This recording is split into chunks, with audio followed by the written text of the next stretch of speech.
Peace. Continuing the Rustum and Sohrab part 4 it is. जैसा कि हम स्टोरी के बीच में है तो मैं कंटिन्यू करूं direct. Tanmay named her son Sohrab, which means child of smiles. Sohrab grew up into a brave, handsome guy. He learned to use the sword and shield and become skilled in art of war. तो ये जो lines है, अब तन्मय थोड़ा सा मतलब independent होने की सूरत में था या परवरिश की सूरत में था, तो जब भी उन्होंने क्या किया कि वही स्किल ले लिए, बाप के स्किल ले लिए, बैटल में कर दिया या स्वर्ड स्किल सीखा उन्होंने। तो देख लीजिए अब ना चाहते हुए भी, और वो वार एक्सपोर्ट हो गए। तो अब बात आ रही है, for miles around there was no one who could compete with him in feats of swordmanship. Tanmay के चाहने या ना चाहने से कुछ नहीं हुआ। जब भी जेनेटिकल कैरेक्टर्स बाहर आ गए तो वो स्वॉर्डमैनशिप में पूरे इलाके में या पूरे देश में वो हो गया मशहूर कि ये है, इनके जैसा कोई नहीं। बच्चे होके भी तो उनकी जो थी वो सारी बहुत तेज़ चल रही थी। तो मैं आप लोगों को ये भी करा दूँ, इनके दर्शन भी करा दूँ। ये आ गया हमारे साथ ज्वाइन करने। तो ये है कैटू। तो चलिए आगे चलते हैं। स्वॉर्डमैनशिप हो गई, तलवारबाजी। आगे चलते हैं हम। One day there came to the country a young warrior who had fought in distant lands. He challenged Sohrab a single combat. Sohrab readily agreed to fight with him.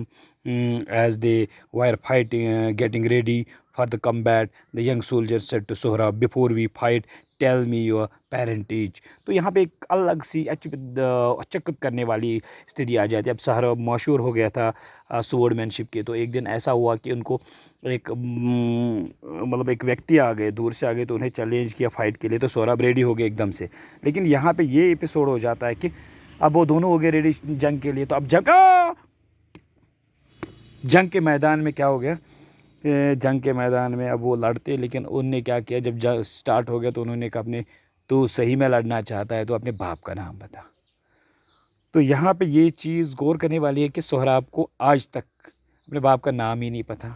और सोहराब के जो सोहराब के माने हैं चाइल्ड ऑफ स्माइल्स, मुस्कुराते हुए बच्चे, smile करते हुए बच्चे ऑलवेज।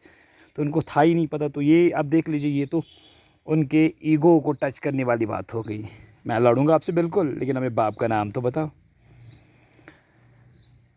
तो ये क्या करेंगे, एक तो पहले ब्रेव है, स्किल्ड है। तो इन्होंने क्या किया, I do not fight in a single combat with one who is of low birth. मैं कैसे लड़ूं तुम्हारे साथ, पता ही नहीं किस छूत छात वाले जहाँ से आए हो। लो बर्थ वाले मतलब जैसे हम समाज में मानते हैं, कुछ लोगों को हम मान लेते हैं लो बर्थ, तो उसी के हिसाब से मैं नहीं लड़ सकता छोटे ज़ात के लोगों को। The man who had gathered round looked at Sohrab, none knew exactly who Sohrab's father was. तो एक्चुअली क्राउड में से भी किसी को पता ही नहीं था सोहराब किसका बच्चा है, जो इनको बचपन से उठे बैठे थे या सोसाइटी में रह रहे थे। तो अब क्या कहते हैं, सोहराब की ईगो पे बात आ गई। Sohrab who did not know the secret of his birth hung his head in shame. We shall meet at dawn tomorrow, he said to his opponent and went away. तो सोहराब शर्मसाज हो गए और उन्होंने क्या किया, ठीक है मैं चला जाता हूँ उनके पास, कोई जब कल मिलेंगे। कल जब सूरज खुलेगा, डान हो गया वो पीरियड जिस समय सूरज बाहर आता है।